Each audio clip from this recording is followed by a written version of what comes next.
Cool. Bye. Thank you. Good luck, guys. Yeah.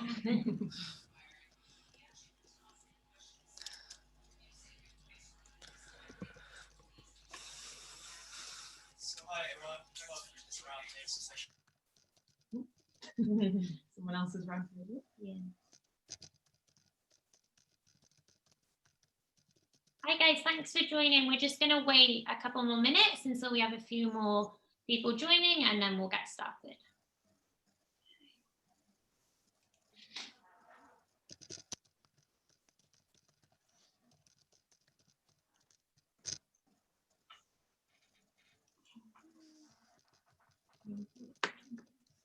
Mm-hmm.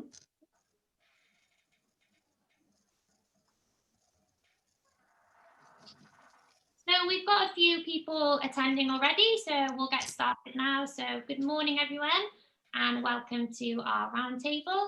Firstly, I just really wanted to thank the other panelists who are here. I know for a couple of them, it's actually 4 in the morning. So we really appreciate you guys joining us for this.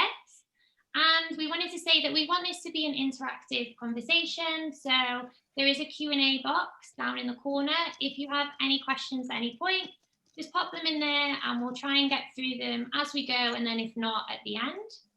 And to get started, we'll just give you a little bit on who we are and then what our plan is today and what we're going to talk about. So my name's Martha. I'm an international sales manager here at AirDNA, and then I'm joined with my colleague Sophie. Hi, I'm Sophie. I'm the Customer Success Manager here at AirDNA.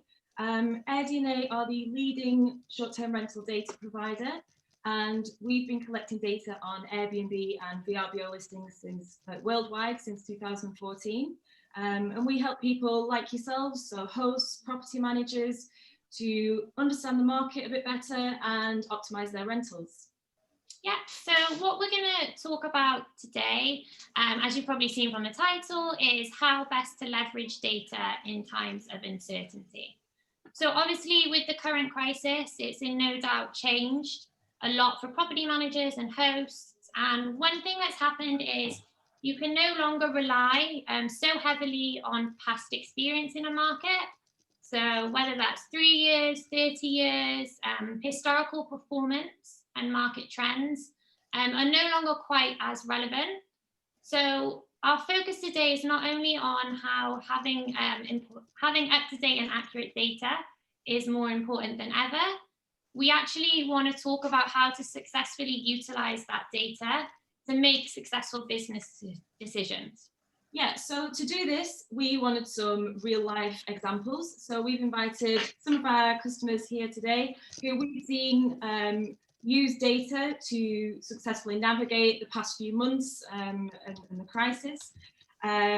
So we're going to do a deep dive with each of them and see how they did that and get some tips from them. But firstly, let's do a quick introduction with each of them. So Miguel, can we start with you, please? Sure. So I work for Casal. Casal is a hospitality company based in Mexico City.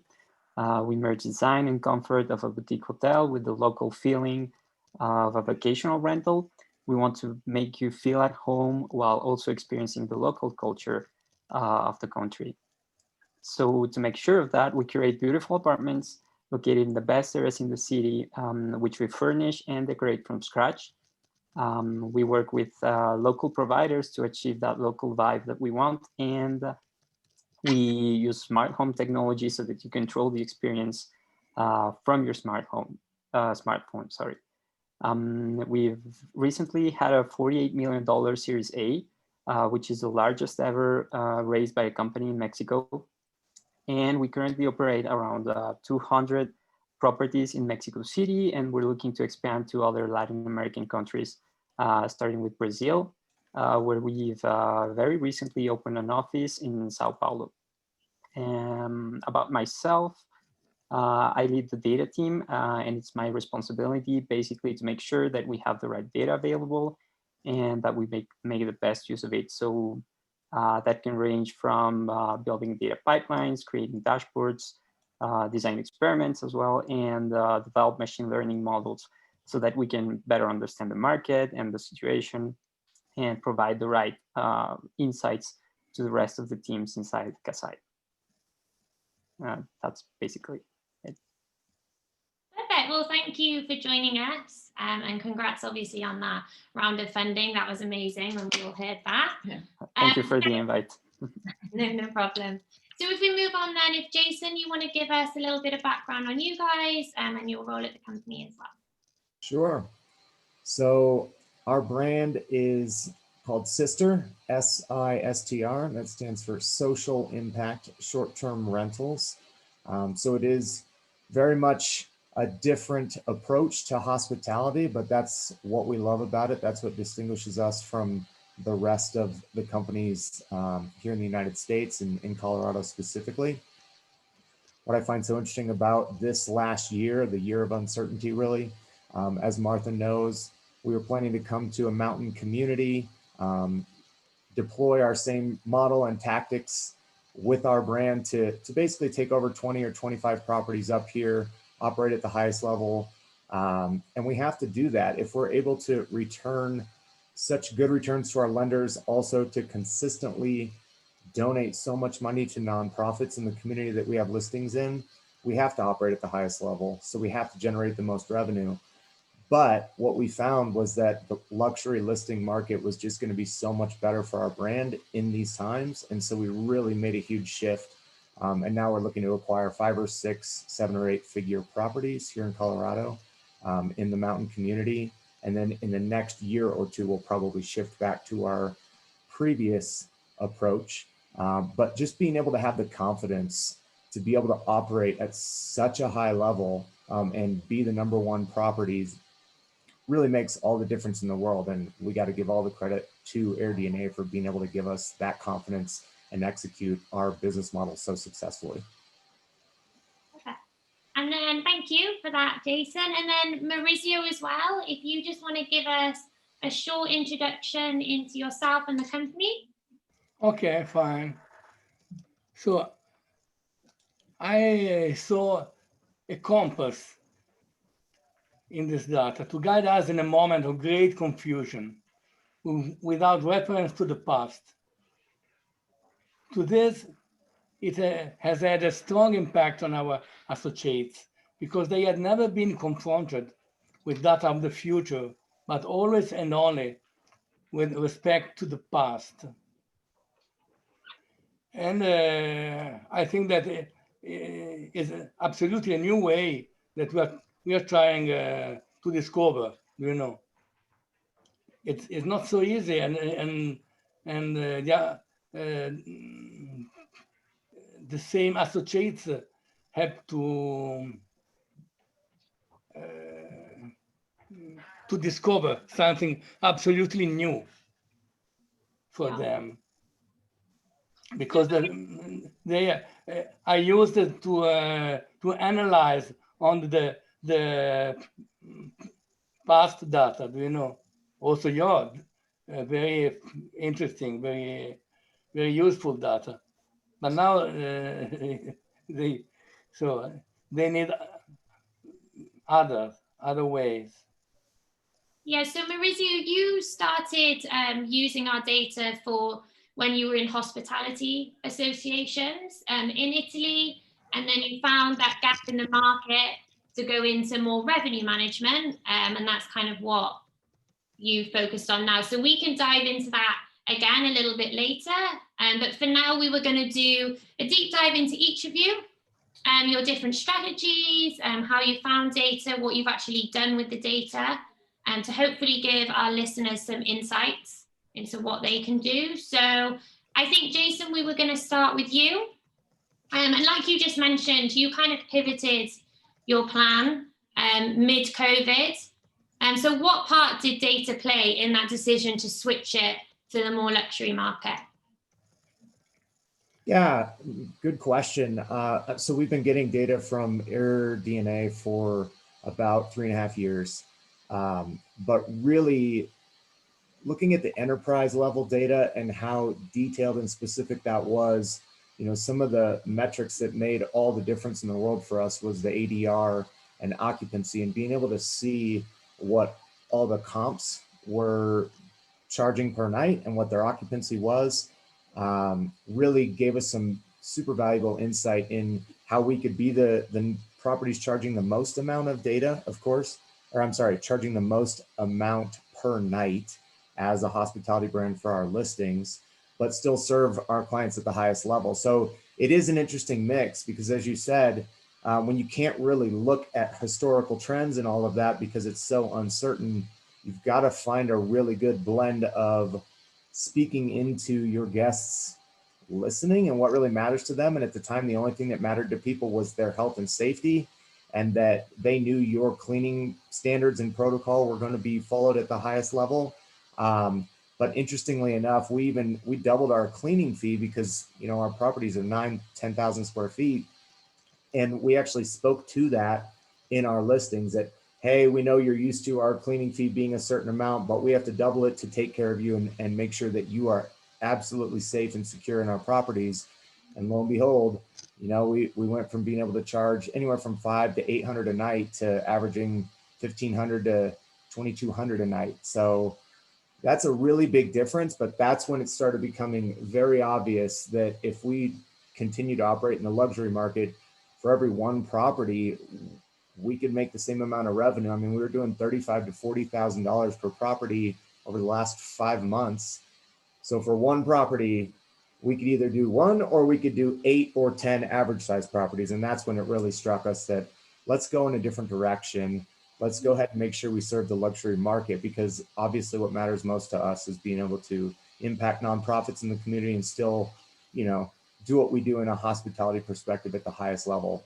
So yeah, we just basically surpassed 1,800 groups / guests that we've served, and we're still at a perfect 5-star rating. But there's no way that we could have done that if we weren't able to look every single day at what every one of our comps was charging, and then how we could surpass their nightly rates and still serve our clients at the very highest level. So nice. So when you say you're looking at the comps there, and you mentioned you look at ADR, and then you mentioned cleaning, what other metrics do you look for? Say you've got your list of comps in front of you, what are the key metrics you're going to compare yourself to? well, first of all, the enterprise data is extremely helpful, you know, and it comes in monthly, but that's more of like the big picture role. The thing that I think we used most to our advantage was some of the newer features that AirDNA's got, like the comp set rates. And then let's see, so some of the newer tools like the pacing features. I mean, I don't know if I'm supposed to be talking about all of this because most people are probably unfamiliar with that, but when you can look out a couple of months at exactly what your comps pricing strategies look like, it gives you all the ability in the world to be able to adjust your pricing in a way where you know you're going to maximize your occupancy. And that's exactly what happened. We had 3 straight months of 100% occupancy, and we were charging 2 to 2.5x the nightly rate of all of the comps. So I don't know how else to say this, but it felt to us like nobody else in our market had the data that we had. Yeah. And that felt like a brilliant advantage for sure. That's brilliant. Yeah, so you can see what everyone else is pricing at for the next few months. So it's important to look ahead as well and get and see when that recovery is coming. But in your case, I suppose it's not really recovery. It's looking, well, yeah, it's just been going well, strength to strength. But that's super interesting that you took the strategy to go above what the rest of the market were doing because you knew you had those luxury properties. And like you say, you had the advantage of knowing you can go higher and get the revenue, and the customers will pay it when they're looking for luxury properties. Absolutely. And I don't want to diminish the fact that every time we got the monthly data, it just really was able to spotlight the importance of looking at what everybody else was charging, how many nights they were reserved, how many bookings that they had, what their nightly rate was. All of that stuff really added up for us to go, okay, if this is what everybody else is charging, here, I'll just explain it like this. Our team decided that it looked like everyone else was coming from sort of a fear-based mentality and kind of continually undercutting the other properties in the area and lowering their prices more and more and more. And every time they lowered their prices, we got more bookings, which was very strange, but it worked beautifully. So, I mean, I'm looking at the last 6 months on one of my screens right now, and it's just so fascinating that the average price, like in July, for example, for our comp set, which was 10 other properties, you know, everyone else was charging between $462 and $707, and our average nightly rate was $1,300 at 100% occupancy. So when everyone else made $12,250 all the way up to $19,227, we made $40,325, but it's because of the insight that we had from being able to look at just this expansive data set and then being able to see exactly what they were priced at. So it's pretty cool. The culmination of all of it in your hands makes you feel kind of like you have a secret advantage. Yeah, definitely. And then just going to your comp set again, because you mentioned already, you've got quite a niche property now. So you've got these bigger luxury properties. How have you found your comp set to have changed? Have more properties come on the market? Have they decreased? How's it changed over the last few months? That was so interesting for us to notice over the last 3 months specifically, because prior to COVID, there was about 180 listings in this little mountain town that we're in, which is remote and secluded, but still, you know, there's a really cool little town for people to experience. But there was between 10 and 14 direct comps, which means 6 bedrooms or more. And in the last 3 months, that has gone down to 8 and then 6. And then last month, there was only 3 other active properties that are 6 bedrooms or greater. So if you can imagine what that's done for us, you know, we're the top property, everyone can tell that. But when everyone else is running for the hills or giving up, when the supply goes down and the demand continues to grow, because the demand has definitely grown in the last couple of months, it's so odd, but we are going to go ahead and raise our prices by another 10% in about a week. And we've already raised them by 30%. So the comp set has died completely. We used to have 10 to 14, and now there's only 3 left that are active on all of the OTAs combined. So we kind of feel like king of the mountain, and that's why we realized maybe we should go get 2 more of the best properties, the biggest ones in the area, and just kind of operate at the highest level and keep this strategy going. Okay, because we've just had a question, which I guess is pretty similar to that. Yeah, you kind of just answered it. Yeah, you kind of just already answered. What was the key decision that made you increase prices when most other people were kind of undercutting? And is that being able to see the supply, and you see that the supply is diminishing and therefore you know the demand is there? Is that about right? That's exactly what helped us recognize the day that we got that data and saw that it went from 6 down to 3. We raised our prices, and we got 4 bookings like within 2 days. So it's just a drop in supply and an increase in demand, and that's basic hospitality, right? Yeah. Nice. And then, Jason, if you don't mind me asking, do you think that being in a secluded location had something to do with that, to the fact that more people were looking to go into your properties? Absolutely. I definitely would give a little credit to that, because before COVID was a thing, you know, as a brand, we were trying to figure out where to re-headquarter based on short-term rentals regulations and statutes that were coming down the pike in Denver and Colorado Springs and everything. But we just got really lucky. Where we chose to go was a secluded area, and that's one of the key factors that people were searching for as COVID became such a prevalent part of our, you know, travel economy, was seclusion and then luxury listings. And we just happened to check both those boxes. So we got very fortunate. And then with any plans, because we've spoken a few times about expansion plans and different markets, what things do you look at when you're looking to expand now, whether it be into different types of properties or whether it be different markets? What are you looking at when you're making those decisions? Sure. Well, I'm not going to go way too far out into the future, because what I know we're going to do over the next 3 years is just specifically stay in Colorado. You provided us with all the data for Colorado, and we were able to really hone in on some of the biggest properties in our state that would meet the same type of criteria that we have right now. And so in a nutshell, we're looking for 7 to 8 figure properties that are on acreage that are secluded and can provide a really amazing, hospitable experience for families or large groups. I know that sounds kind of weird in today's COVID times, but eventually those are going to be really great properties for us. And after about 2 years, we're going to look to be able to come back to Woodland Park and just kind of take over the whole market here. And then that's going to be really our strategy, is get ahead of each market by having the top luxury listings, and then use the same approach to take on some 4-bedroom, 3-bedroom, 2-bedroom, and all of that all the way down the pipe. Yeah. Brilliant. Thanks for that, Jason. It sounds like you're really taking advantage of the situation. But yeah, thank you. Thank you, guys. We just wanted to ask a quick top tip though. Oh yeah. If we just had a quick top tip from you, Jason, on anyone, obviously for a lot of different countries, I think a lot of people will be in Europe watching this. We're kind of looking at a second wave now. We're looking at kind of maybe going into lockdowns, that kind of thing. So do you have maybe a top tip on, if you do have the data, how to use it and to try and get through these next few months, and if it's in your case as well, kind of successfully switch things up in the next few months? Sure.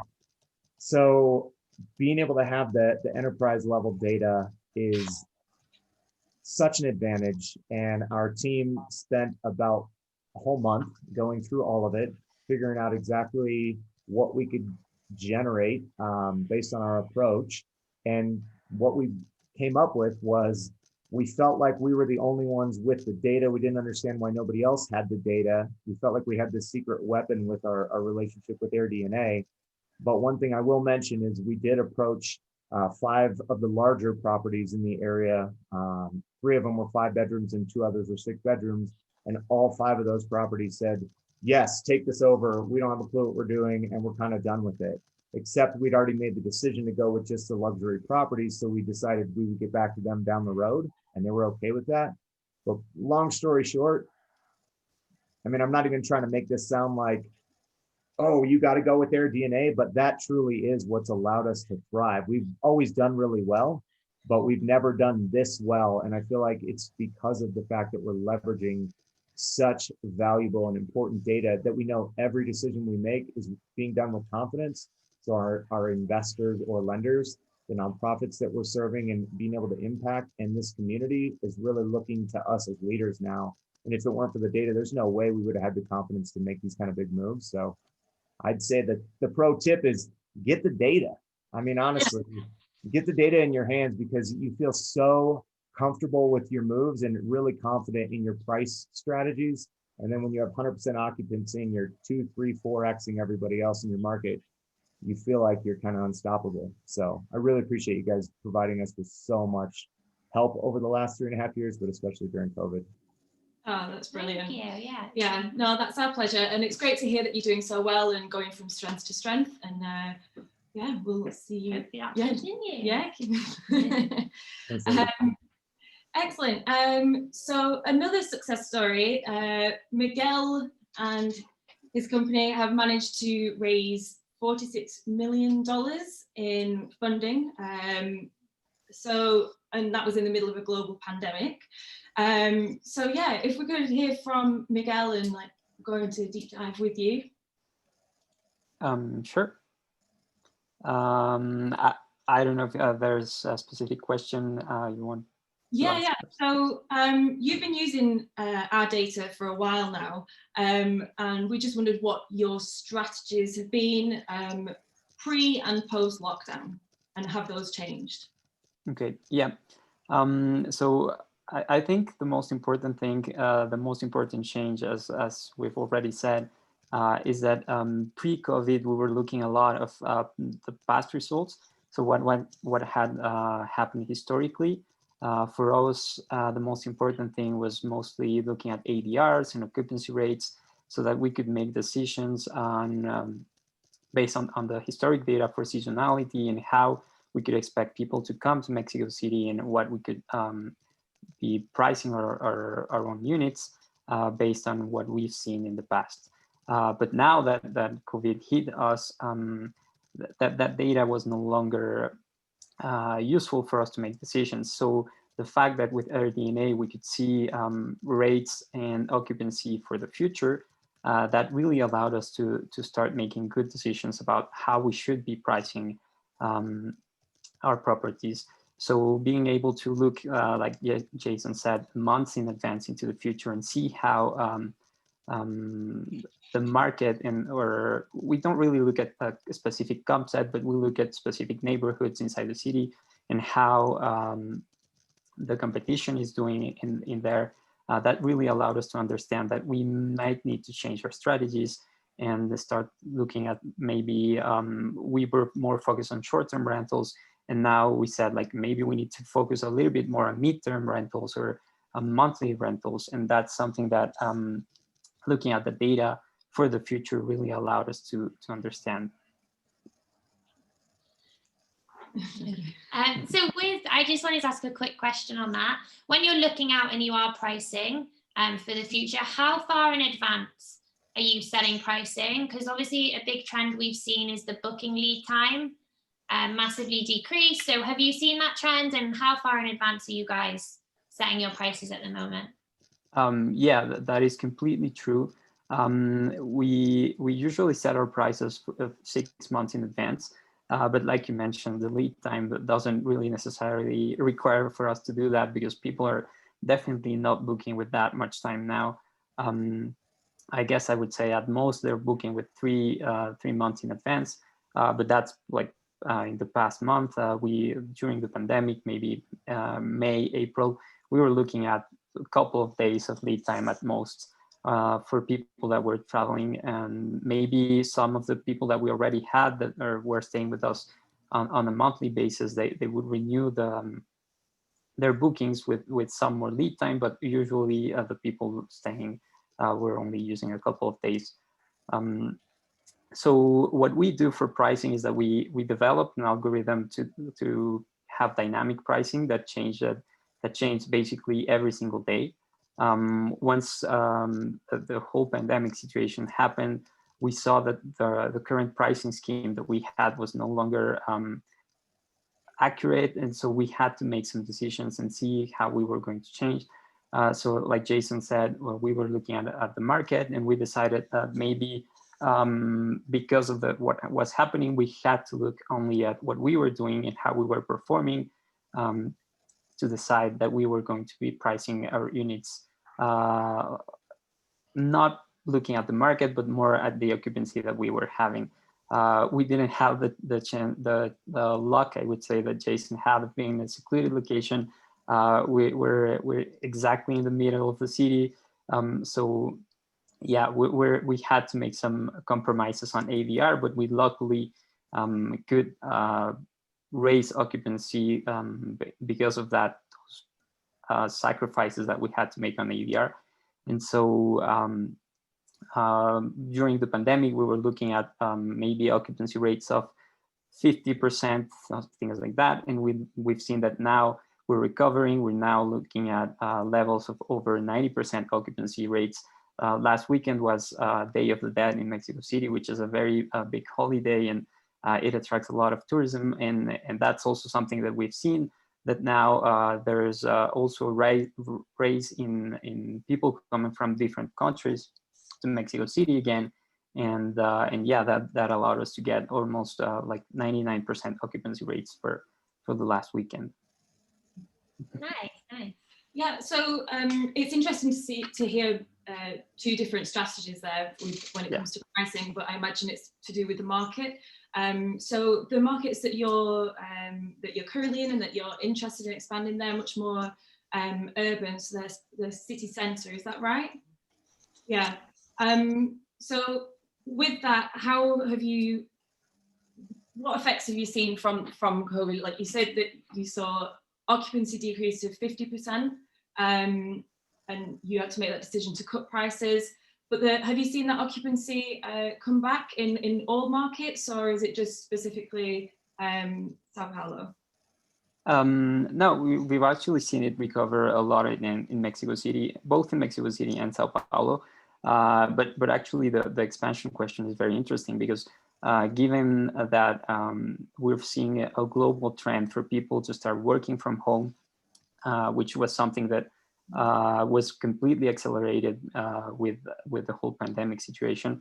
We're also now starting to think that it might be a good idea to also expand to non like centric locations, for example. So maybe beach destinations where people could go and work from home in a more comfortable way. So now we're also looking at maybe expanding to markets that usually were just seasonally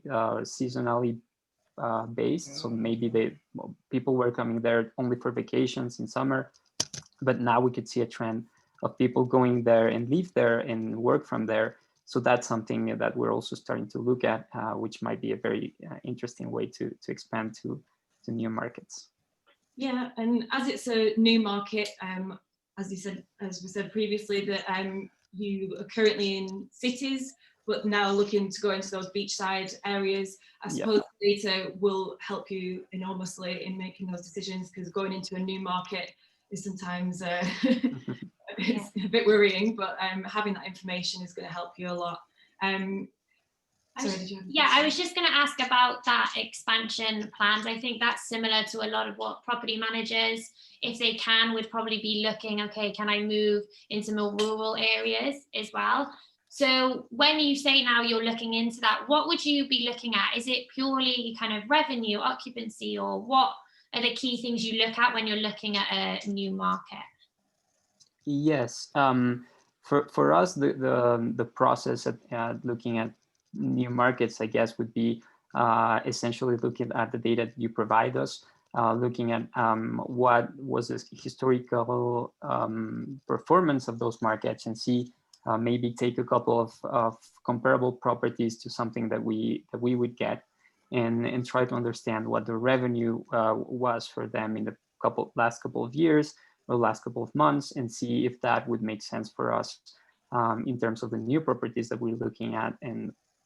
And I don't know, like also looking if the properties that we're looking there matches the profile that we're used to. So because we want to have, we're not looking at rural areas mostly because we can't not find the kind of properties that we want to blend this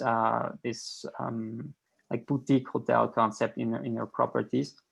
But yeah, definitely looking at the ADRs and the historical revenue, using maybe the rentalizer tool that you have can help us to understand if moving to those locations makes sense for us in revenue terms. I think that's the most important thing for us right now, is being able to recover our investment as soon as possible.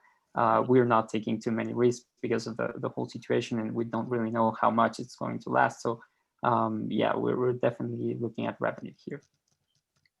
Okay, nice. Yeah, and do you look at the revenue historically, or are we just looking forward now, or are you merging both?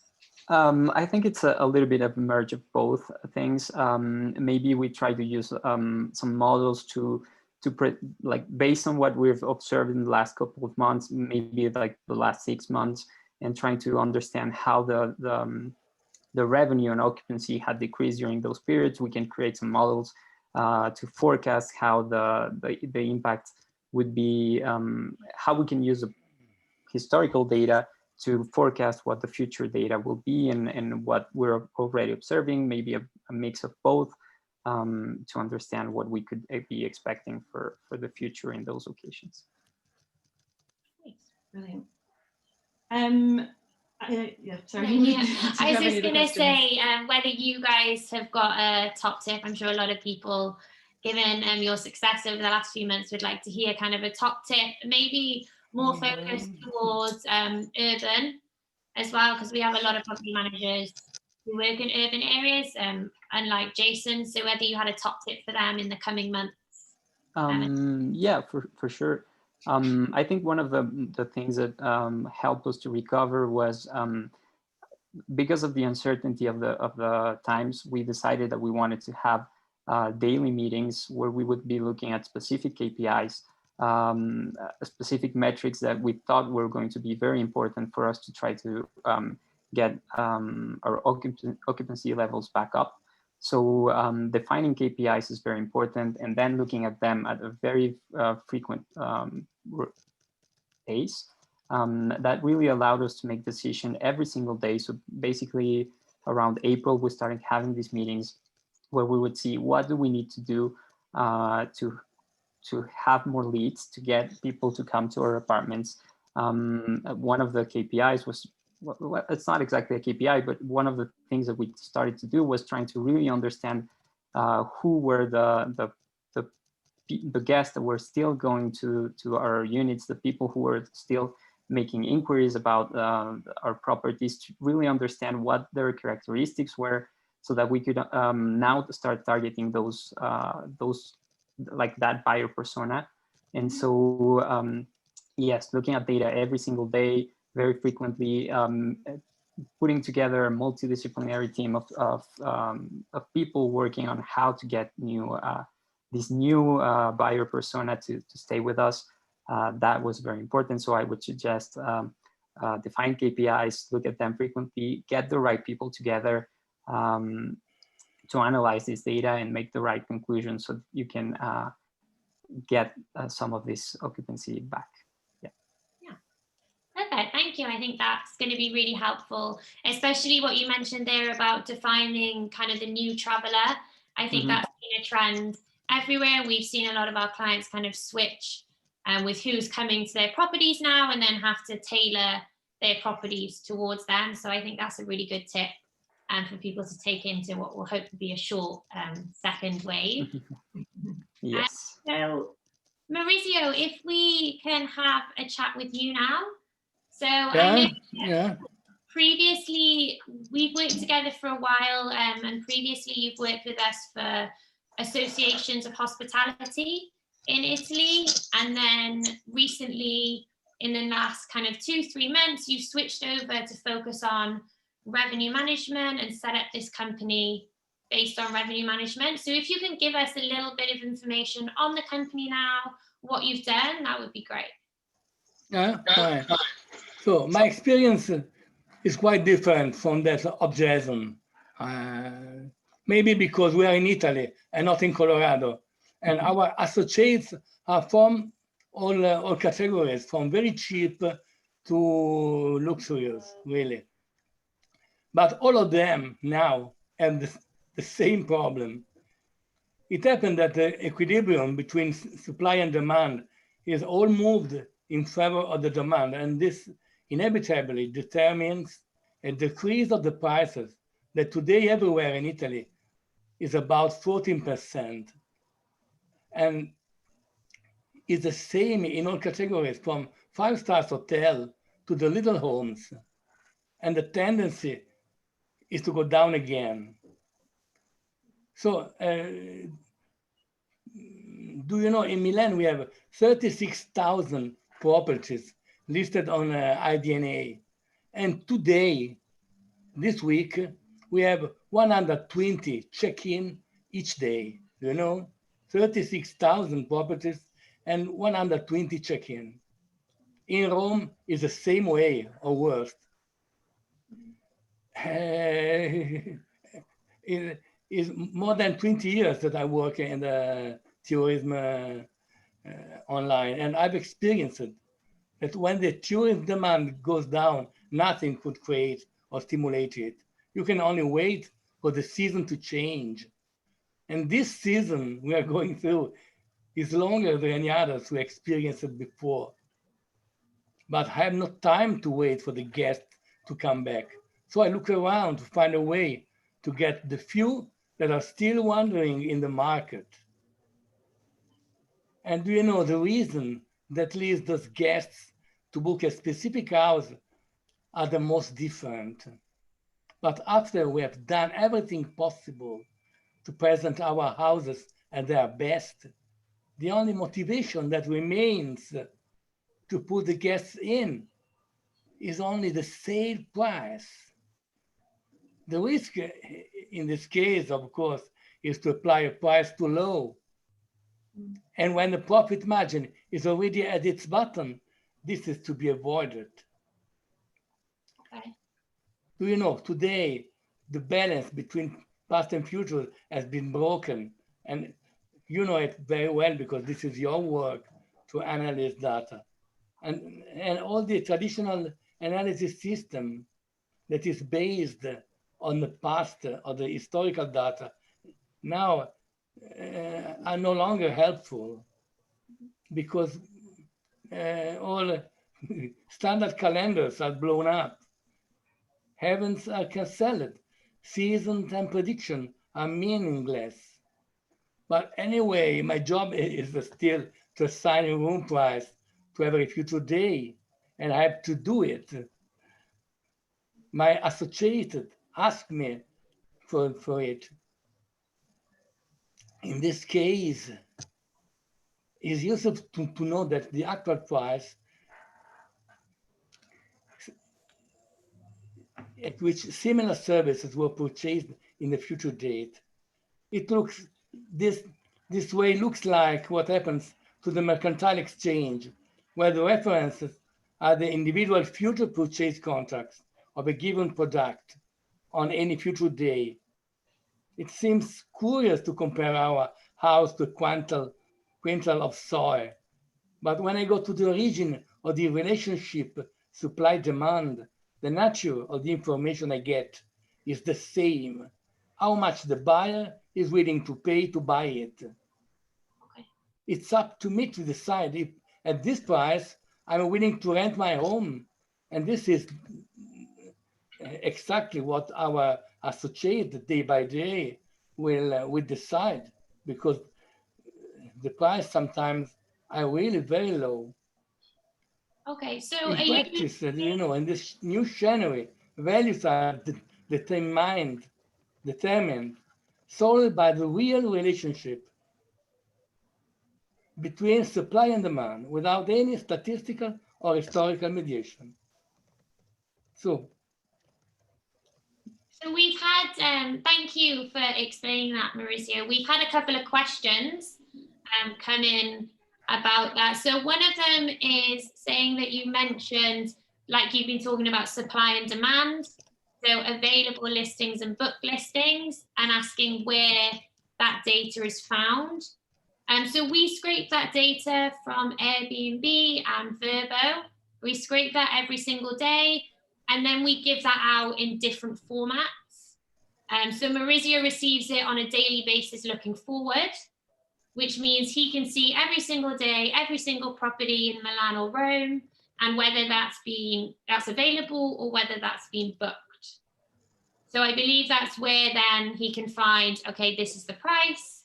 And then, like someone else has mentioned there, that it's a similar thing happening in Portugal, that they've had to drop the price to try and get those bookings in as well.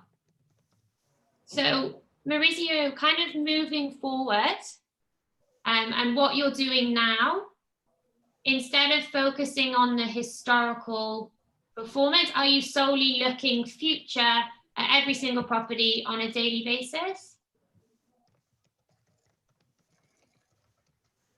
So in the specific,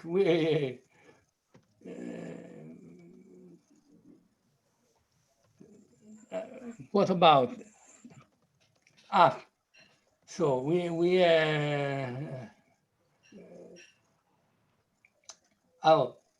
we discovered by working on the AirDNA forecast that this can draw a completely original and very efficient scenario to determine if and how you want to place yourself on the stealth market. The difficulty is to make this clear to the operators who continue to look for a path that is no longer, because I have absolutely clear that the only way to find a compass is to analyze what exactly the demand is asking for. Do you know at what price they want to buy this kind of home in that day? So, okay. So you can look, and that would probably be a good tip for anyone with a lot of properties in these markets, such as like Maria said there in the chat in Portugal. If you're looking at what other properties are getting booked at, if you have the ability to see, okay, this this is the price that people are willing to pay. And then dropping your price to that at least means that you can keep your occupancy rate going. As Maurizio was saying earlier, obviously at this time, it's been tough in these, especially kind of epicenters like Rome and Milan. But if you can keep your occupancy rate up by seeing other people are willing to pay this price, and then kind of dropping it to that, that would be a good way to keep occupancy going. Definitely. It takes away the guesswork as well of just instantly dropping all your prices out of panic. You can see maybe there are certain weekends or a holiday, for instance, like Day of the Dead, or maybe a sporting event that has drove that demand back up for that certain day, when you can increase your prices to try and bring in that occupancy and revenue once more. Yeah.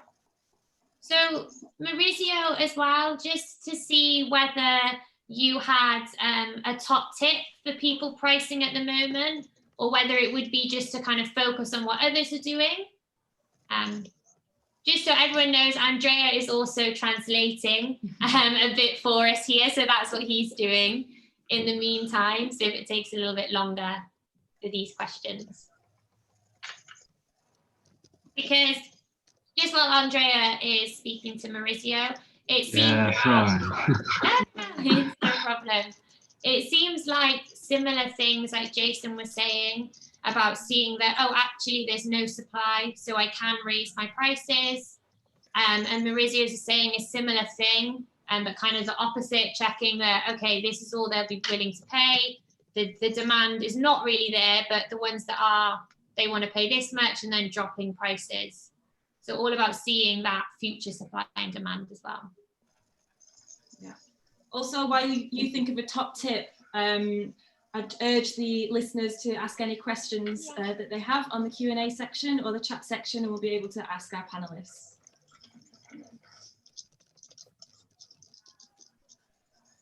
Okay. So I think that thank you for this opportunity. So I think that the market trend in the coming months will penalize even more hotels opening space for short rental. And the general trend will be decrease the price, and this will likely damage the hotels and in general the greater property manager, for the elevated fixed cost of management, benefiting the small operators and the same owners that went directly. So I think that the analysis of the forecast data that I'm doing is a first step in a new scenario of property management, that is absolutely new respect of the past analysis. And we are working on it, and I think that the future will I hope that will that it works, Yeah. So to kind of focus now then on forward looking data, like what we've kind of been highlighted in all of our conversation today, is rather than focusing in what was happening in your market previously, the key now is to look forward and see what's happening kind of in the next few months and go from there as well. So, yeah. Do any of you have any questions for one another? Cool. We have a question in the Q&A box as well. So is there any tools or know-how examples of how to properly define KPIs for vacation rentals? It would be interesting if there was a structure on how to define these for your property based on the different tech tools available in the industry. So Miguel, I don't know whether you've already spoken a little bit on KPIs for vacation rentals. Yeah, I can take the question. I'm not sure if there is some specific tool or methodology that you can use, but I would say in our experience, if you understand what are the metrics that really affect your performance, you can then define the right KPIs. For example, something that we used to look at was the pace of confirmations. And when the pandemic started, we saw that that was no longer something that made sense for us because we were not getting a lot of confirmations anymore. So it wasn't very relevant. But on the other hand, the pace of cancellations was something that started to make sense, and that wasn't significant before, because like everyone, we had some cancellations, but not that many. So, but once COVID started, we started to see a incredible race on cancellations. At first, we were only seeing cancellations for the next couple of days or the next week. But then we started seeing like a bigger trend to cancel bookings more in the future. So actually, by starting to look now at the pace of cancellations and the lead time of those cancellations, instead of looking at the lead time of booking confirmations, that allowed us to understand that the pandemic was going to be for the long run, and that people were not going to be booking, at least in the first couple of months. So I would say that the right way to define KPIs is understand how, what are the most important metrics that are going to affect your performance, and go from there. Start to look what indicators might give you this understanding about your performance. Yeah, definitely. So having for your property your specific important KPIs, and then just what you mentioned at the start, if there's any tool, and we do have a definitions which gives you kind of ADR revenue and a breakout of that as well, available on our website if you wanted a simple kind of go to on each metric as well. And then, Yeah. So is there any other questions from each other? We just got another one. Maybe I am a little bit curious, Jason, how many properties do you currently manage? I'm not sure if you already said that. I didn't, no. So because we had to shut so many down in Denver, and then right when we went to go headquarter in Colorado Springs, as we were getting ready to work with another group that had close to 100 units, the laws changed, which was fascinating and lots of fun. But that's what brought us to Woodland Park. And so currently now we've just got the one, and we have 6 getting ready on the books to be acquired in the next 3 to 4 months. But they're very expensive. You know, a couple of them are, I think the cheapest one is 5.5 million, and the most expensive one is 79 million, but the numbers are amazing for those. So we've definitely done our due diligence to make sure the numbers are going to play out. Yeah. Okay, thank you. We just have one more question we probably got time for as well, which is which travel trends, so kind of domestic travel growth, rural popularity, longer stays, do you think are going to either continue or stop in a post-pandemic world? So it might be interesting to get Miguel and Jason's opinion, because you're obviously in rural and urban areas as well. So what, Miguel, do you think in terms of an urban area will kind of stay? Oh, sure. We've definitely seen a higher domestic travel growth. This might obviously be because like the closing of some borders, people not wanting to leave their countries because of safety reasons. So that's something that we've seen has grown.